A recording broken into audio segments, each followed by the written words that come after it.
अस्सलाम वालेकुम, आदाब, खुदा हाफिज़, जय हिंद, सत श्री अकाल। पहले तो मैं माफ़ी चाहूँगा आप सभी लोगों से कि मैं थोड़ा सा लेट हो गया, किसी बहुत मजबूरी की वजह से मैं आपके साथ लेट जुड़ रहा हूँ। मैं उसके लिए पहले तो माफ़ी चाहता हूँ। और आज का टॉपिक है मौलाना साद साहब और तबलीगी जमात और निज़ामुद्दीन मरकज़ पर जो साजिश रची गई, उसके ताल्लुक़ से मैं तज़किरा आपके सामने बहुत बड़ी खबर आज बताने जा रहा हूं। और पीस पार्टी ने इस पे क्या किया है, डॉक्टर अयूब साहब ने इसमें बड़ा फैसला लिया, उसके बारे में भी मैं आपको बहुत इंपॉर्टेंट जानकारी दूंगा। आवाज़ सही आ रही है ना जी? मैं बिल्कुल एक बार फिर मैं आप सभी भाइयों से माफ़ी चाहता हूं क्योंकि बहुत एक मजबूरी की वजह से थोड़ा लेट मैं आपके सामने लाइव आया हूं। मैं अपनी गुफ्तगू को शुरू करते हैं इस पाक और मुकद्दस और बाबरकत महीने में। अल्लाह रब्बुल आलमीन ने दूध का दूध, पानी का पानी कर दिया। जब आज से लगभग 1 महीना पहले 31 या 1 तारीख को 1 अप्रैल को जब मैं आपसे लाइव मुखातिब था, जब टीवी और मीडिया बवंडर फैला रहा था, झूठ फैला रहा था, तो मैंने आपके दरमियान में कुरान पाक की एक आयत पढ़ी थी, एक आयत करीमा तिलावत की थी। वो थी वक़ुल जाल हक़ व ज़ाक़ल बातिल इन्न बातिल कान ज़हूक़ा, यानी कि हक आता है बातिल जाता है। मैंने उस वक्त तमाम मुद्दों को डंके की चोट पर कहा था कि ये साजिश तबलीगी जमात के खिलाफ, मरकज़ निज़ामुद्दीन के खिलाफ, देश के मुसलमानों के खिलाफ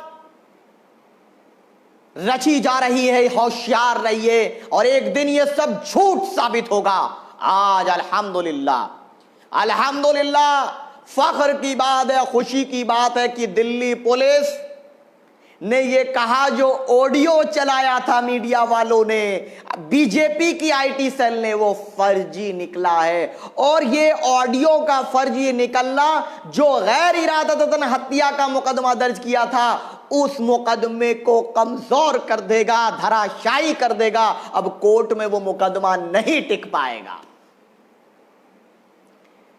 नहीं टिक पाएगा।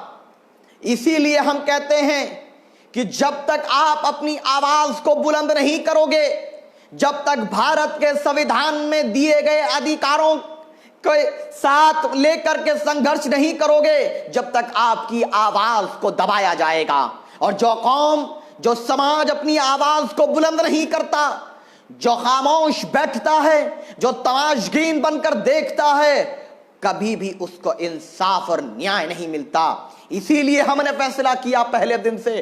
कुछ लोगों ने कहा कि शादाब भाई, इतने कॉन्फिडेंस के साथ आप कैसा कह सकते हैं, हो सकता है ये बयान दिया हो, और आप इतनी बेबाकी से क्यों खड़ी है पीस पार्टी?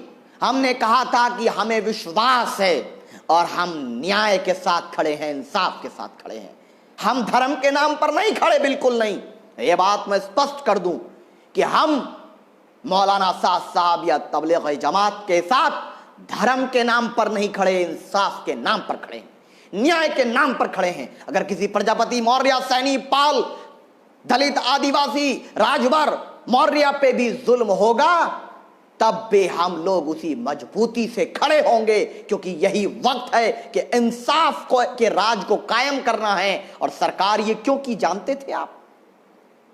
बहुत इंपॉर्टेंट एक चीज बताऊंगा, लेकिन मैं आपको पहले यह बता दूं, यह पूरा जाल क्यों रचा गया था, यह पूरा जाल क्यों बुना गया था। तबलीगी जमात और मरकज़ निज़ामुद्दीन मौलाना साद साहब को बदनाम करने का यह जाल क्यों रचा गया था, यह जाल क्यों बुना गया था, इस पर तज़किरा होना बहुत जरूरी है। और यह बात आप फैलाइए, लोगों तक पहुंचाइए, उन लोगों तक जो कल तक कह रहे थे। कुछ लोग फेसबुक पे लिख रहे थे कि मुझे रात में अपना गेट चेक करना पड़ता है, कहीं कोई जमाती गेट ना चाट रहा हो। उन गंदी मानसिकता के लोगों को, उन भारत के खिलाफ सोच रखने वाले लोगों को बताइए और एक एक शेयर करिए। सभी भाई शेयर करिए, क्योंकि उनके पास झूठ फैलाने के लिए 8-8 मिलियन फॉलोवर वाले पेज हैं। उनके पास झूठ फैलाने के लिए बड़े बड़े टीवी चैनल हैं, लेकिन हमारे पास सच पहुंचाने के लिए आपकी दुआएं, आपका शेयर, आपका सहयोग है। करिए शेयर। और आज हम ये ऐलान करते हैं कि जहां जहां भी जुल्म होगा वहां वहां हम लोग जाकर खड़े होंगे। जो जेल में भेजा जा रहा है ना तबलीगी जमात के लोगों को, हम उनकी हिमायत में कानूनी लड़ाई के लिए तैयार हैं। मैं आपको बता रहा था, किसी ने कहा अल्लाह आपकी उम्र में बरकत अता फरमाए। आमीन। सिर्फ मेरी उम्र में नहीं है, अल्लाह इस मुल्क में बसने वाले तमाम अमन पसंद लोगों की मदद फरमा। मैं आपको एक अहम जानकारी दे रहा था कि यह पूरा जाल क्यों बुना गया। मैं आपको एक बात बता दूं कि जब 30 जनवरी को भारत में पहला कोरोना का केस आया, कितनी तारीख को? 30 जनवरी को भारत में पहला केस आया। WHO, जिसको हम कहते हैं वर्ल्ड हेल्थ ऑर्गेनाइजेशन, उसने कहा यह बीमारी कम्युनिटी ट्रांसमिट होती है। उसके बाद भी डोनाल्ड ट्रंप के साथ हजारों लोग विदेश से आए और 50,000 लोगों को इकट्ठा किया। कलबुर्गी के अंदर धार्मिक आयोजन किया गया, तिरुपति बालाजी के अंदर किया गया। क्यों किया गया? क्योंकि सरकार पूरी तरह से खामोश थी, सरकार इससे अनजान बनी बैठी रही। सरकार ने ध्यान नहीं दिया क्योंकि विदेश से कोरोना आया, भारत के लोगों ने कोरोना नहीं फैलाया। ये लिख ले बात को। भारत के लोगों ने, जो भारत में रहते थे, उन्होंने कोरोना नहीं फैलाया। साथियों, अब हम अपनी जीत के करीब हैं। अगर आज आप एक एक शेयर और कर देंगे तो बीजेपी की पूरी आईटी सेल की पोल खुल जाएगी कि सच जीतेगा, झूठ हारेगा, सत्य की विजय होगी, सत्यमेव जयते होगा। उसके बाद विदेश से लोग आए, फ्लाइट से आया था कोरोना, इन्होंने विदेशी फ्लाइटों पर पाबंदी नहीं लगाई। और डोनाल्ड ट्रंप अहमदाबाद गया, डोनाल्ड ट्रंप आगरा गया, और आगरा और अहमदाबाद दोनों जगह कोरोना कहर बरपा रहा है। मेरी संवेदनाएं उन परिवारों के प्रति हैं। कोरोना का कहर टूट रहा है, लेकिन किसी में हिम्मत है जो बोल जाए एक शब्द डोनाल्ड ट्रंप के खिलाफ? किसी की है हैसियत जो बोल जाए, सरकार से सवाल कर ले कि आज डॉक्टर्स पीपीई किट के लिए तड़प रहे हैं? उस मुद्दे को भटकाने के लिए तबलीगी जमात को लाया गया। डोनाल्ड ट्रंप के कार्यक्रम से जो कोरोना का कम्युनिटी स्प्रेड होने के इम्कानात है, उस मुद्दे को दबाने के लिए तबलीगी जमात को टारगेट किया गया। जो टेस्ट किट का मसला उस वक्त था, उसको दबाने के लिए विदेशी फ्लाइटों की पाबंदी की नाकामी को छिपाने के लिए तबलीगी जमात का मुद्दा लाया गया। पूरे देश में 6 साल से इन्होंने अस्पताल नहीं बनाए, इन्होंने स्कूल नहीं बनाए, कॉलेज नहीं बनाए, इन्होंने सिर्फ और सिर्फ सरदार पटेल की मूर्ति बनाई। इस मुद्दे को दबाने के लिए गरीब मजदूर जो फंसे हुए थे, भूख से तड़पने वाले लोग, उनके मुद्दे को दबाने के लिए, और जो पीएम केयर फंड के नाम पर नया घोटाला प्रतीत होता, उसको दबाने के लिए पूरा षड्यंत्र रचा था तबलीगी जमात को बदनाम करने का। लेकिन हम कहते हैं सच परेशान हो सकता है, सच परेशान हो सकता है, सच आने में वक्त लग सकती है, लेकिन याद रखो, तारीख है दुनिया की, जब जब फिरौन आया तो अल्लाह ने मूसा को भेज दिया, जब जब अबू जहल आया तो अबू जहल का मुकाबला करने वाले मर्द मुजाहिदों को अल्लाह रब्बुल आलमीन ने भेज दिया, जब रावण आया तो उसका भी अंत हो गया। डॉक्टर अंबेडकर को जो पानी नहीं भरने देते थे कुएं से, उनकी सोच का भी अंत होगा एक दिन। जो लोग हिंदुत्व की आइडियोलॉजी को लेकर के देश की, भारत की संस्कृति पर, भारत के मजदूरों पर, भारत के किसानों पर जो अत्याचार कर रहे हैं, उनका भी अंत होगा, सियासी अंत होगा इंशाअल्लाह ताला। यह बात आपको बहुत ही जिम्मेदारी से मैं कह रहा हूं। और दूसरी चीज, आज जो दिल्ली पुलिस ने कहा ना कि डॉक्टर्ड का मैं मतलब बता दूं क्या होता है। मौलाना साद का एक वीडियो चलाया गया कि सब लोग इकट्ठा रहें, सोशल डिस्टेंसिंग का पालन ना करें, इस तरह की बात, और उसी बुनियाद पर उन पे मुकदमा दर्ज किया गया है। वो ऑडियो बीजेपी की आईटी सेल या किसी साजिशकर्ता ने, लगता वो जोड़ जोड़ के, जैसे मैं ये कुछ बोल रहा हूं, मेरी आधी बात को यहां से उठाया, कल की बात उधर से उठाई, परसों की उठाई, तीनों उठा करके वायरल कर दी। ये वो किया गया था। लेकिन उसकी पोल खुल चुकी है और वो इस बात को स्पष्ट हो चुका है कि तबलीगी जमात ने, मरकज निजामुद्दीन ने भारत के अंदर कोरोना नहीं फैलाया। जो हम शुरू से कह रहे थे वो सही साबित हुआ और 80% मरीज सही होकर घर जा चुके। बहुत से लोगों का इल्जाम है कि उनको तो जबरदस्ती क्वारंटीन 34 दिन क्वारंटीन किया गया। 34 दिन कोई मेडिकल डॉक्टर ने नहीं बताया, मेडिकल एक्सपर्ट ने नहीं बताया कि 35 दिन क्वारंटीन सेंटर में रहना पड़ेगा। लेकिन हम पे जुल्म करने के लिए, कोरोना की आड़ में मुसलमानों से लड़ने के लिए और गरीब मजदूरों के, किसानों के, डॉक्टरों के मुद्दे को दबाने के लिए उन लोगों को 35 दिन तक कैद खाने में रखा गया। सही आगरा के अंदर खाने को नहीं दिए, मेरठ के अंदर धर्म के नाम पर बदतमीजी की गई। एक अस्पताल ने लिख दिया कि मैं मुसलमानों का इलाज नहीं करूंगा। यही अपमान झेलना पड़ा। इस मीडिया ने जो जुल्म किया था उसकी वजह से पूरा साजिश रची गई, पूरी भाजपा लग गई। लेकिन अल्लाह से बढ़कर नहीं है ना। आ गया ना सच सामने। अभी मेरठ में गुप्ता जी को कोरोना हुआ, कई गुप्ता जी को कोरोना हुआ, एक गुप्ता जी की मौत हो गई। लेकिन मैं ये नहीं कहूंगा कि मोदी जी और अमित शाह जी की जाति के लोग, वैश्य धर्म के लोग कोरोना से फैला रहे हैं या उनकी वजह से कोरोना फैला है। मैं ये नहीं कहूंगा कि कोरोना जो है ब्राह्मण धर्म के लोगों ने फैलाया है। मैं ये नहीं कहूंगा कि क्षत्रिय धर्म के लोगों ने कोरोना फैलाया है। ये एक अजाब खुदावंद है, ये अल्लाह का अजाब है। और ये बीमारी किसी का धर्म देखकर नहीं आती। जो इस बीमारी में धर्म देखता है, धर्म देखकर किसी पे जुल्म करता है, धर्म के नाम पर किसी की मदद या किसी को नुकसान पहुंचाता है, वो देश का दुश्मन है, मानवता का दुश्मन है, न्याय का दुश्मन है, संविधान का दुश्मन है। और जो संविधान का दुश्मन होगा हम उसके खिलाफ संघर्ष करेंगे, संवैधानिक तरीके से संघर्ष करेंगे। हम गरीब मजदूरों, बेसहाराओं, पाल, मौर्य, प्रजापति, कोरी, राजभर, सैनी, हर गरीब मजदूर के साथ हम खड़े हैं। ये कोई गाली दे रहा है, इसको बताओ अगर हम बोलने पे आए तो वहां तक की बोलते जहां तक तुम नहीं सोचते। और ये मुल्क जो है ना, नथुराम गोडसे की अम्मा दहेज में लेकर नहीं आई थी। इस मुल्क को नथुराम गोडसे की अम्मा दहेज में लेकर नहीं आई थी। याद करके सुन लो, इस मुल्क को हमारे आबाओ अजदाद ने अपनी कुर्बानियां दे करके आजाद कराया है।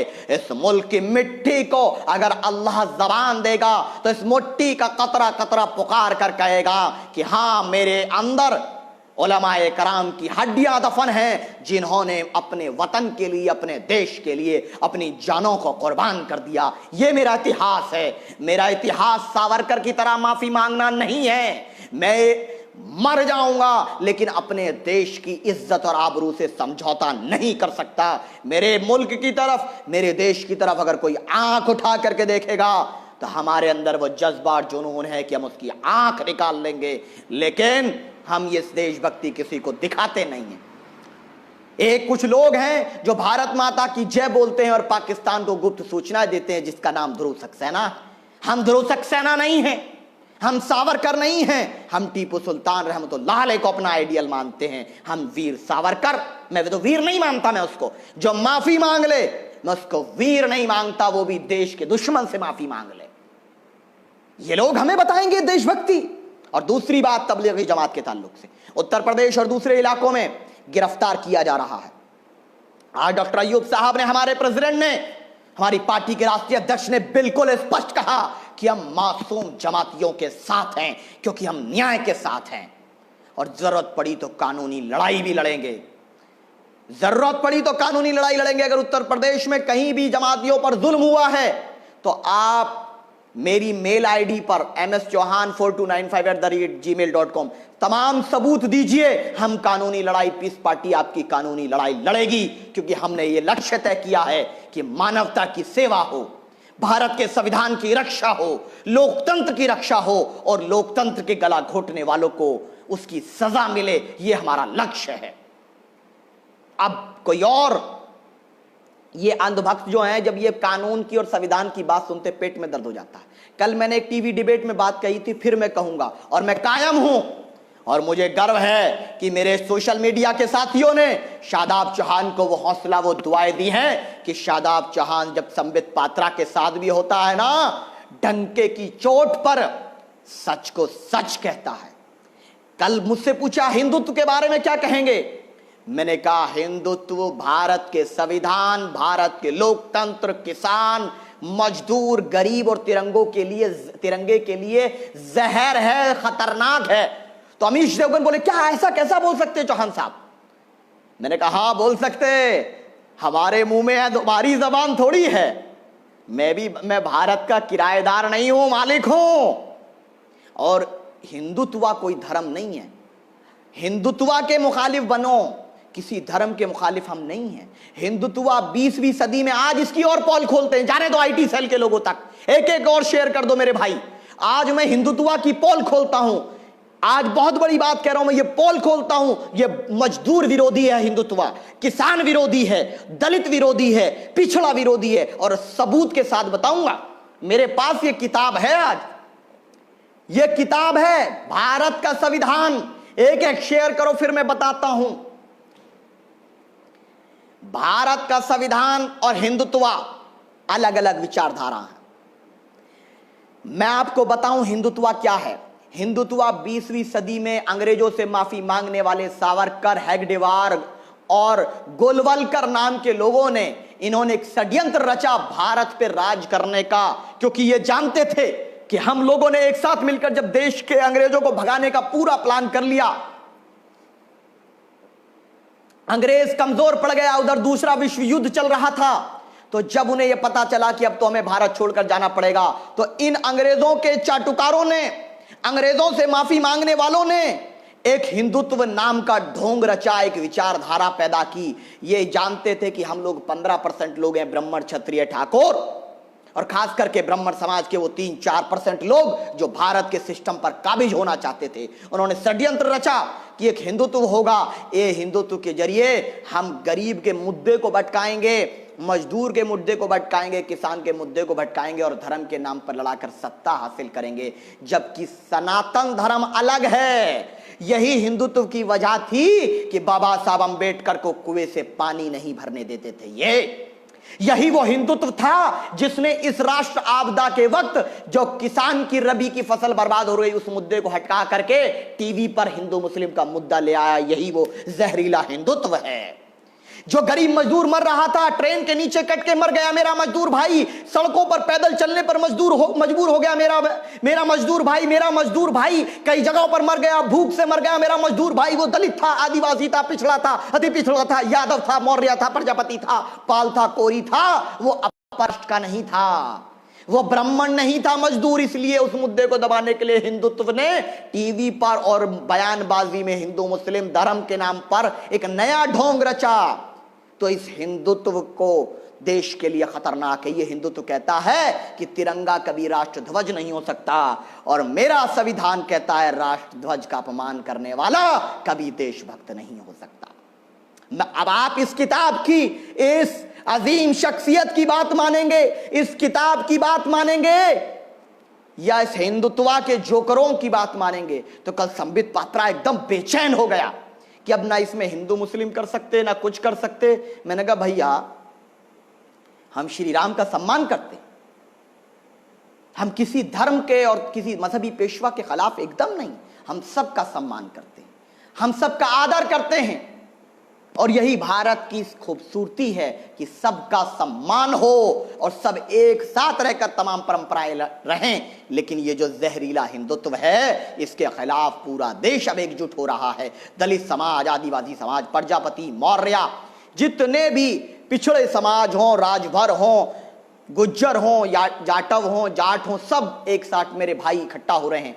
आज तुम किसान भाई की बात करने में शर्म आती है, इस हिंदुत्व को, इस हिंदुत्व को, उस गरीब मजदूर की बात करने में शर्म आती है। मैं पूछता हूं कि कितने मिनिस्टर, अभी बता दीजिए कि कितने पाल समाज के मिनिस्टर कितने हैं? बताइए मुझे। ये पाल का हमदर्द बनने वालों, प्रजापति का हमदर्द बनने वालों, मौर्य का हमदर्द बनने वालों, बताओ। कुछ नहीं बताएंगे। राजभर का हमदर्द बनने वाले कुछ नहीं बताएंगे, कोरी का हमदर्द बनने वाले कुछ नहीं बताएंगे, चौरसिया कितने हैं नहीं बताएंगे, कितने थानों के अंदर 184 हैं बताएंगे, कितने जाटव हैं, कितने यादव हैं, कितने जाट हैं, गुज्जर हैं, प्रजापति हैं, पाल हैं, मौर्य, बताएंगे नहीं बताएंगे। क्योंकि ये लोग उन को जाल में फंसाना चाहते हैं। फेसबुक खेल के एक दूसरे को गाली दिला करके मुद्दे भटकाते हैं। और अब तबलीगी जमात और निजामुद्दीन मरकज का जो ये पूरा ढोंग रचा गया था पूरी तरह से खोखला साबित हुआ। निजामुद्दीन मरकज के लोगों ने क्वारंटीन का पालन किया। निजामुद्दीन मरकज के लोगों ने वहाँ दिल्ली पुलिस को जानकारी दी थी। दिल्ली पुलिस ने वो ऑडियो फर्जी बताया जिस बुनियाद पर मुकदमा दर्ज किया गया था, एवं उनको जो एपिडेमिक एक्ट लगा करके मुकदमे दर्ज किए गए हैं वो सब भी निराधार होंगे और उनको कानूनी मदद की आवश्यकता होगी। तो पीस पार्टी के अध्यक्ष डॉक्टर अयूब साहब ने कहा था न्याय की हर लड़ाई में उनके साथ खड़े हैं। उत्तर प्रदेश में कोई भी घटना जमातियों के साथ जुल्म अगर हुआ है पूरे प्रदेश के अंदर, तो आप मेरी मेल आईडी है mschouhan4295@gmail.com, ये मेरी मेल आईडी है, इस पर आप जानकारी दे दें। इंशाअल्लाह बहुत जल्द कानूनी कार्रवाई की जाएगी। हमारी पूरी वकीलों की टीम इस मामले में संज्ञान लिए हुए है। सुप्रीम कोर्ट में केस नंबर 10,956 इस पूरे तांडव के बारे में हम लोग ऑलरेडी कर रहे हैं। और जब से हम जा रहे हैं ना, संबित परेशान है, सब परेशान है। अरे क्या क्या बोल देते भाई, हमारे मुंह में तुम्हारी जबान नहीं है। डंके की चोट पर सच बोला जाएगा। ईंट का जवाब पत्थर से दिया जाएगा, फूल का जवाब गुलदस्ते से दिया जाएगा। तय आपको करना है कि तुम्हें पत्थर चाहिए या गुलदस्ता चाहिए, आपको तय करना है। ये जबान, ये सर एक के सामने झुकता है। और इज्जत अगर भारत की बात करें तो इसकी करते हैं, नागपुर के फरमान की नहीं करते। आखिरी बात, क्योंकि लंबा हो जाएगा, आखिरी बात कहकर के मैं अपनी बात खत्म कर रहा हूं। 4 पॉइंटों में एक बात कहूंगा, उसके बाद मैं अपनी बात खत्म करूंगा।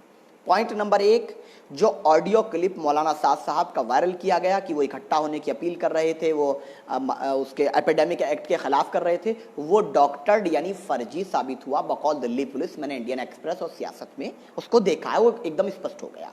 उसी की वजह से जो गैर इरादतन हत्या का मुकदमा मौलाना साद साहब पे लगाया गया था वो पूरी तरीके से कमजोर पड़ जाएगा। और ये एक साजिश थी, प्लानिंग थी कि मुद्दे को भटकाने की। डॉक्टरों का मुद्दा था, डॉक्टर्स सैलरी की मांग कर रहे थे, पीपीई किट मांग रहे थे, टेस्ट नहीं हो रहे थे, विदेशों से फ्लाइट से कोरोना आ गया था, गरीब मजदूरों को खाने का, राशन का इंतजाम नहीं हो रहा था, और पीएम केयर फंड वो घोटाला साबित हुआ था। और इसी वजह से इस सब मुद्दे को दबाने के लिए तबलीगी जमात के मुद्दे को उठाया गया था, ये आज स्पष्ट हो गया।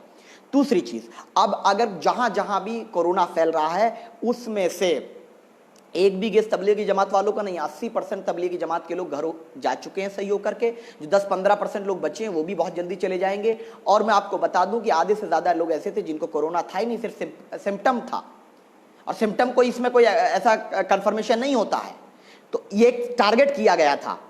जब 25,000 केस थे तो ये कह रहे थे 30% है और कोरोना है तो कोरोना फैल गया, कोरोना ये होगा। अब जो बाकी ये 62-63,000 केस हो गए, इस पे कहां खामोश हो गए? क्यों नहीं बोल रहे? कौन फैला रहा है ये 63,000? बताओ ना। धर्म के नाम पर आंकड़े जारी किए थे ना, करो आंकड़े जारी कि आरएसएस के कितने मरीज हैं, भाजपा के कितने मरीज हैं, बजरंग दल के कितने मरीज हैं, डोनाल्ड ट्रंप के कार्यक्रम से निकले हुए कितने मरीज हैं, ब्राह्मण समाज के कितने मरीज हैं, वैश्य समाज के कितने मरीज हैं। करो ना, कहां गई तुम्हारी हिम्मत? लेकिन ये बहुत बड़ा षड्यंत्र था और षड्यंत्र का मुकाबला करना चाहिए, डट के करना चाहिए। और हमने किया है, छुप कर नहीं बैठे हैं। और मैंने पहले दिन भी बोल दिया था ये बात, और जो बोला था अल्हम्दुलिल्लाह आपकी दुआओं से वो बात सच साबित हुई कि ये प्लानिंग थी बदनाम करने की, सच साबित हुई। और हमारे मसलक, हमारी बिरादरी अलग हो सकती है लेकिन हम सब एक हैं। इसीलिए जो टीवी पे कठमुल्ला जा रहे हैं ना, इनको मैं मुल्ला नहीं कहता, ये कठमुल्ला है, सरकारी मौलवी जो जाकर के वहां मसलक बिरादरी की बात कर रहे हैं। इन जलीलों को अब इलाज करने का वक्त आ गया, संवैधानिक तरीके से करेंगे इनका इलाज हम। जैसे मैंने कहा था, उसको जाता है कोई मुफ्ती वजाहत कासमी करके, मैंने कहा ए सुन आरएसएस के मौलवी, तो हमारा रहनुमा नहीं है, हम उलमाए हक से ही दीन सीखते हैं, तो जैसे जाहिल जलीलों से दीन नहीं सीखेंगे। हमें मत सिखा, भारत के दुश्मन हैं ये लोग किसके एजेंट नहीं मालूम। इसीलिए होशियार रहिए। पीएम केयर फंड में कितना पैसा आया नहीं बताएंगे, कितना खर्च हुआ नहीं बताएंगे। अब तो मोदी जी जैसे हम आ रहे ना आपसे बात करने, ऐसे अब तो मोदी जी बात करने भी नहीं आ रहे फेसबुक पे। क्यों नहीं आ रहे? डर लगता है, क्योंकि जनता नाराज है। खाली आएंगे, जुमला जुमला जुमला जुमला जुमला करेंगे, चले जाएंगे। शराब के ठेके खोले, कितने शराबी हैं बताइए जरा, बताइए साहब। जो जमातियों का कोलम बना रहे थे, वो जब जितने भी अधिकारी हैं जरा बताएंगे भाई साहब, मेरे भाई बड़ी इज्जत से पूछ रहा हूं, बताओ कितना फैलाया कोरोना बेवड़ों ने, जो ये कई लाख बेवड़े एक दूसरे से ऐसे घुल मिल गए। और जिम्मेदारी सरकार की है, क्योंकि सरकार जब 2 गज की दूरी का नाम लेकर के जब ठेके खुलवा सकती है, तो मंदिर मस्जिद चर्च गुरुद्वारे भी खुलवा देना। यूनिवर्सिटी बंद, स्कूल बंद और धार्मिक स्थल बंद, लेकिन शराब के ठेके खुलेंगे, क्योंकि सरकार को लालच है पैसे का। पैसे के लालच में इंसानों को मरवाना चाहते हो, महिलाओं पर अत्याचार कराना चाहते हो। जो मैंने कहा था ना कि महिलाओं पर अत्याचार होगा, अपराध बढ़ेगा, लॉकडाउन की धज्जियां उड़ेंगी, वही हुआ। मोदी जी, आप मुझसे इतनी नफरत ना करो, हमारी बात मान लिया करो। हम देश हित में मशवरा देते हैं आपको, और फिर मशवरा दे रहे हैं। सही समय पर ट्रैकिंग सिस्टम के साथ पीपीई किट मुहैया कराते हुए, लोगों के राशन का इंतजाम करते हुए, लोगों को जन विश्वास को जीत लो, नहीं तो कोरोना की लड़ाई भारत हार जाएगा।